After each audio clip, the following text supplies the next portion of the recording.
For many Americans, the idea that we are living in a country whose own leaders planned and carried out the attacks of 9/11 is simply too horrible to entertain.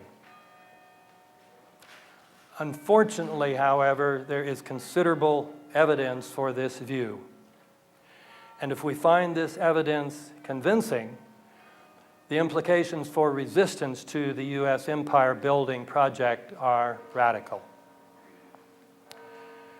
As Bascolm has emphasized, the only remaining debate about the American empire is whether it is benign. The interpretation of 9/11 is relevant to this debate because it would be very difficult to accept either the third or the fourth interpretation and still consider American imperialism benign. So I now turn to some of the evidence that supports these views. I will look first at evidence that supports at least the third view, according to which U.S. officials had foreknowledge of the attacks. A central aspect of the official story about 9/11 is that the attacks were planned entirely by Al-Qaeda, with no one else knowing the plans. A year after the attacks, FBI Director Robert Mueller said, "To this day, we have found no one in the United States except the actual hijackers who knew of the plot." Since that time, federal officials have had to admit that they had received far more warnings prior to 9/11 than they had previously acknowledged. But these admissions, while raising the question of why further safety measures were not in place, do not necessarily show that the federal officials had specific foreknowledge of the attacks. One could still, as the 9/11 Commission did, accept the conclusion published at the end of the 2002 Congressional Joint Inquiries report, which said that none of the intelligence gathered by the U.S. intelligence community identified the time, place, and specific nature of the attacks that were planned for September 11th, 2001.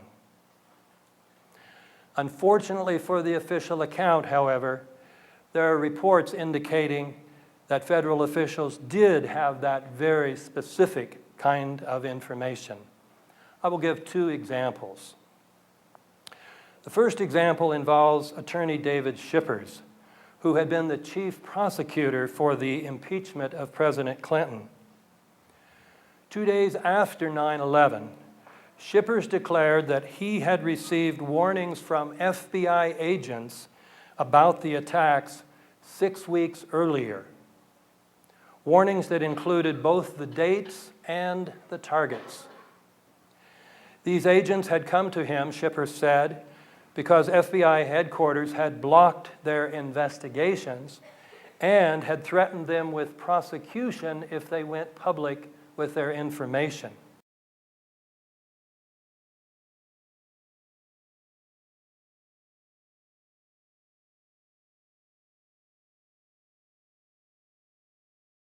Because FBI headquarters had blocked their investigations and had threatened them with prosecution if they went public with their information.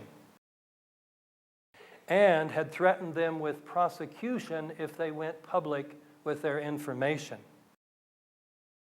And had threatened them with prosecution if they went public with their information. So they asked Shippers to use his influence to get the government to take action to prevent the attacks. And Shippers surely, as the prosecutor of Clinton, should have had influence in Republican circles. And yet he reports that he tried to contact Attorney General Ashcroft, and Ashcroft repeatedly refused to return his calls. Shippers' allegations about the FBI agents were then corroborated in a story by William Norman Grigg called "Did We Know What Was Coming?", which was published in the New American, a conservative magazine. According to Grigg, The three FBI agents he interviewed told him that the information provided to shippers was widely known within the FBI before September 11th. If shippers, Grigg, and these agents are telling the truth, it would seem that when FBI Director Mueller claimed that the FBI had found no one in this country with advanced knowledge of the plot, he was not telling the truth.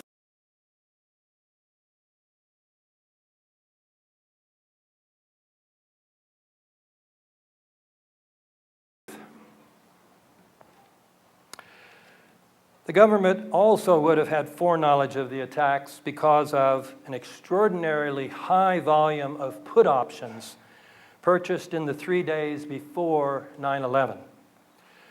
To buy put options for a particular company is to bet that its stock price is going to go down. These purchases were for two and only two airlines, American and United, the two airlines whose planes were used in the attacks, and also for Morgan Stanley Dean Whitter, which occupied 22 stories of the World Trade Center. The price of these shares did, of course, plummet after 9/11. As the San Francisco Chronicle said, these unusual purchases, which resulted in profits of at least tens of millions of dollars, raised suspicions that the investors had advanced knowledge of the strikes. Suspicions that the investors had advanced knowledge. For our purposes, the most important implication of this story follows from the fact that U.S. intelligence agencies monitor the market, looking for signs of imminent untoward events. These extraordinary purchases, therefore, would have suggested to intelligence agencies that in the next few days, United and American airliners were going to be used in attacks on the World Trade Center. That is fairly specific knowledge. These two examples then imply the falsity of the joint inquiry statement that none of the intelligence gathered by the U.S. intelligence community identified the time, place, and specific nature of the attacks. Indeed, one of the FBI agents interviewed by William Grigg said, "Obviously, people had to know. It's terrible to think this, but this must have been allowed to happen as part of some other agenda." He was right. This would be terrible. There is considerable evidence, however, that the full truth is even more terrible. That the reason some officials had foreknowledge of the attacks is because they had planned them. That the reason some officials had foreknowledge of the attacks is because they had planned them. Foreknowledge of the attacks is because they had planned them. The evidence for this fourth view consists of features of the attacks in conjunction with behavior of U.S. officials that cannot be explained on the assumption that the attacks were planned and executed entirely by foreign agents. I will give 4 examples.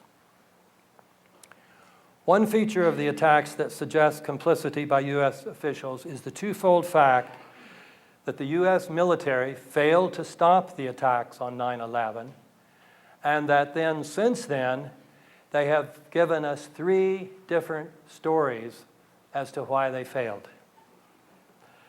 These changing stories suggest that the military has been trying to cover up the fact that a stand-down order was given on 9/11, canceling the military's own standard operating procedures for dealing with hijacked airplanes. It is certainly clear that some agency, either the military or the FAA, failed to follow standard procedures on 9/11. When these procedures are followed, the FAA, as soon as it sees signs that a plane may have been hijacked, calls military officials, who then call the nearest Air Force base with fighters on alert, telling it to send up a couple of fighters to intercept the plane.